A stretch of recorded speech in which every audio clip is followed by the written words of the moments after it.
அவர் வந்து கர்நாடகாவை சேர்ந்தவர். அவர் வந்து கர்நாடகாவில் போய் தொழில் தான் செஞ்சிருக்காரு. அவர் வந்து ஆந்திராவை சேர்ந்த நபர் வந்து. இன்னொன்னு ஒரு விஷயம் என்னன்னா, டெல்லி பிரதிநிதி அவர் எந்த முடிவுகளையும் பெரிய முடிவுகள் அவர் என்ன இன்னைக்கு வந்து பெரிய அப்ரூவல் கொடுக்க போறாரா இல்ல பெரிய முடிவுகள் எடுக்க போறாரா? டெல்லிக்கான பிரதிநிதி தான் இருக்க போறாரு. ஒரு ஒரு முக்கியமான விஷயங்கள் என்ன, கஷ்டமான சூழ்நிலைகள் அவங்க வந்து மிகவும் உறுதியாக நின்றவர்கள், மிகவும் நம்பிக்கையானவர்கள். இன்னைக்கு எந்த இடத்துலயும் வந்து அவர்கள் ஒரு தவறான நபருக்கு அந்த பொறுப்பு வழங்கப்படுவது.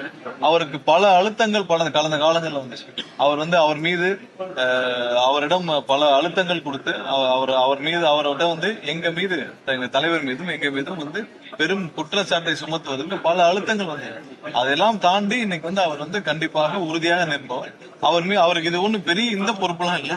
ஆனா அதே நேரத்தில் இது ஒரு தவறான நபருக்கு கொடுக்கப்படவில்லை. அது கர்நாடகத்தை சேர்ந்த நபர் இல்ல, அவர் ஆந்திராவை சேர்ந்த அங்கே தொழில் தான் செஞ்சிருக்காரு. தமிழ்நாடு கவர்மெண்ட் எல்லாம் இல்ல, அவர் டெல்லியில ஒரு பிரதிநிதியாக கோஆர்டினேஷன் இருக்க போறார். அவர் எந்த முடிவுகளும் எடுக்க போறது இல்ல. முன்னாடி இது அலங்காரமாக இருந்துச்சு. யாருக்காவது ஒரு எம்எல்ஏ ஜெயிக்கலையா, அவங்களுக்கு கொடுத்துருப்பாங்க அந்த போஸ்டிங், அலங்காரமாக இருந்தது. இன்னைக்கு யார் அதுல நம்பிக்கையா இருப்பாரோ, அவங்க வந்து வேற எதுவும் மிஸ்யூஸ் பண்ணிடக்கூடாது அந்த பொறுப்புகளை.